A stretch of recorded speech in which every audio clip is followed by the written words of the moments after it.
High friends welcome to Thangam kitchen सूपराன ஒரு ஹெல்த்தியான கேக் ரெசிபி தான் பார்க்க போறோம்.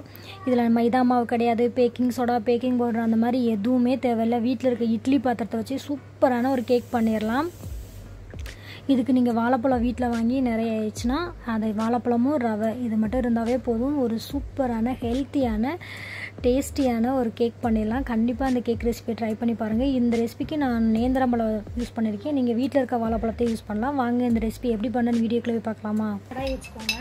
கொஞ்சமாக நான் நெய் ஆட் பண்ணிக்கிறேன். ஃபஸ்ட்டு நான் முந்திரியை வறுத்து எடுத்துக்குவோம்.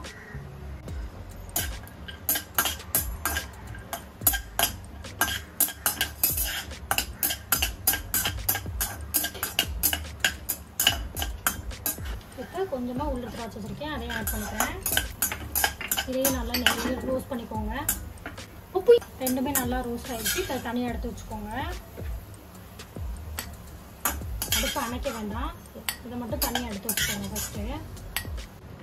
இப்போ நான் நேந்திரம்பழம் கட் பண்ணி வச்சுருக்கேன், ஆட் பண்ணிக்கிறேன். நான் இன்றைக்கி ஒரு 2 நேந்திரம்பழம் கட் பண்ணி வச்சுருக்கேன். நல்லா பண்ணி இதை நெய்யிலே நல்லா வதக்கி வச்சுக்கோங்க.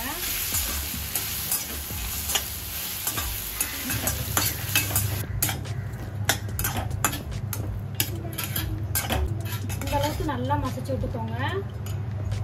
நான் ஒரு 3/4 கப் அளவுக்கு வெல்லம் எடுத்து கொஞ்சமாக தண்ணி ஆட் பண்ணி வெல்லத்தை நல்லா கரைச்சி வச்சுருக்கேன். இப்போ நம்ம ஃபில்டர் பண்ணிவிட்டு ஆட் பண்ணிக்கலாம். நல்லா மிக்ஸ் பண்ணி விட்டுக்கோங்க.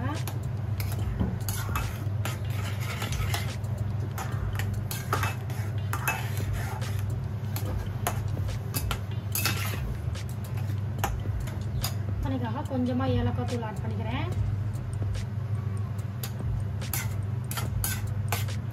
இது லைட்டாக ஒரு கொதி மட்டும் வரட்டும்.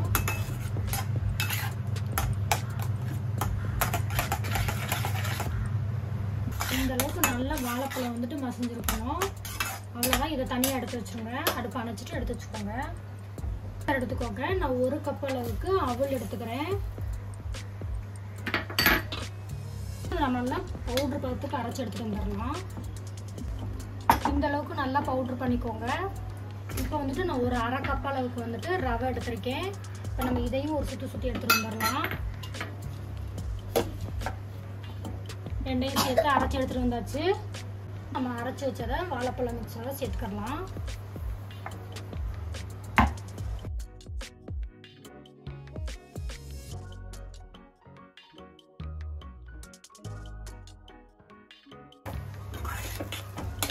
இந்த மாதிரி எல்லாத்தையும் நல்லா மிக்ஸ் பண்ணி விட்டுக்கோங்க.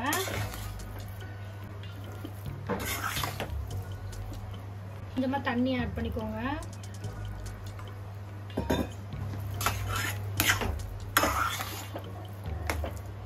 நம்மளுக்கு இன்னுமே கெட்டியாக தான் இருக்குது. இன்னும் கொஞ்சம் தண்ணி ஆட் பண்ணிக்குவோம்.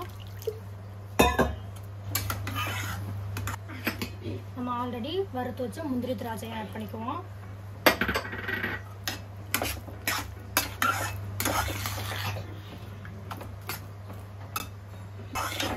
இந்த அளவுக்கு இருக்கணும் பேட்டர். இங்கே பாருங்கள், இந்த மாதிரி திக்காக இருக்கணும். ரொம்ப தண்ணியாகவும் இல்லாமல் ரொம்பவும் கட்டி இல்லாமல் கொஞ்சம் இந்த மாதிரி நெலுகலாக இருக்குது பாருங்கள், அந்த மாதிரி இருக்கணும். க்ரீமியாக இருக்கணும். டிஃபன் பாக்ஸ் எடுத்திருக்கேன். நெய் போட்டு நல்லா ஸ்ப்ரெட் பண்ணி விட்டுக்கோங்க எல்லா பக்கமும் படுற மாதிரி. நீங்கள் வீட்டில் எந்த பாத்திரம்னாலும் எடுத்துக்கலாம். மேடம் இப்போ நம்ம மிக்ஸ் பண்ணதை உள்ளே ஆட் பண்ணிக்கலாம்.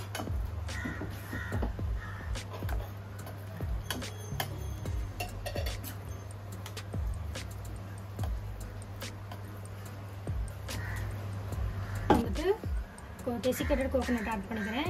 நீங்கள் வீட்டில் துருவன தேங்காய் கூட மேலே கூட நீங்கள் ஆட் பண்ணிக்கோங்க.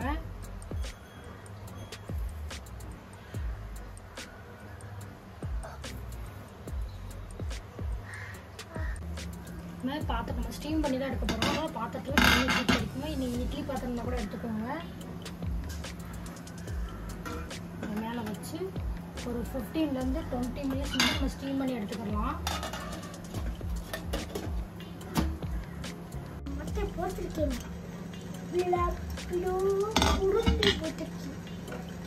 நைஃபை வச்சு குத்தி பாருங்க வெந்துருச்சான்னு. நல்லாவே வெந்துருச்சு. இப்போ நம்ம வெளியே எடுத்துடலாம்.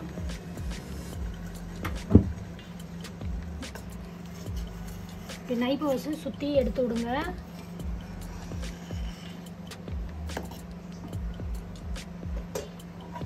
லைட்டாக ஆறணுன்னே நான் பிளேட்டிங்க்கு மாற்றிடலாம்.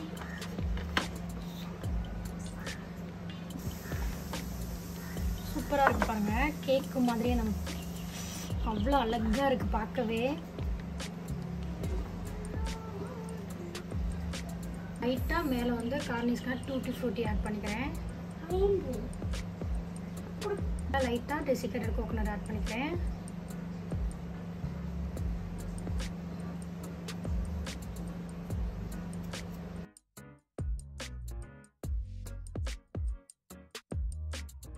அவ்வளோதான், சூப்பரான ஒரு ஸ்டீம் கேக் ரெடி ஆயிடுச்சு பாருங்கள். கண்டிப்பாக இந்த ரெசிபியை ட்ரை பண்ணி பாருங்கள், உங்கள் வீட்டில் இருக்க எல்லாத்துக்குமே ரொம்ப பிடிக்கும். இதை கட் பண்ணி கேக்கு மாதிரியே கட் பண்ணி கொடுத்து பாருங்கள், எல்லாத்துக்குமே ரொம்ப பிடிக்கும். கண்டிப்பாக இந்த ரெசிபி உங்களுக்கு பிடிச்சிருக்கும்னு நினைக்கிறேன். பிடிச்சிருந்தா லைக் பண்ணுங்கள், ஷேர் பண்ணுங்கள், கமெண்ட் பண்ணுங்கள். சப்ஸ்கிரைப் பண்ணாதுங்க ப்ளீஸ் சப்ஸ்கிரைப் பண்ணி சந்திக்கலாம். பாய், தேங்க்யூ.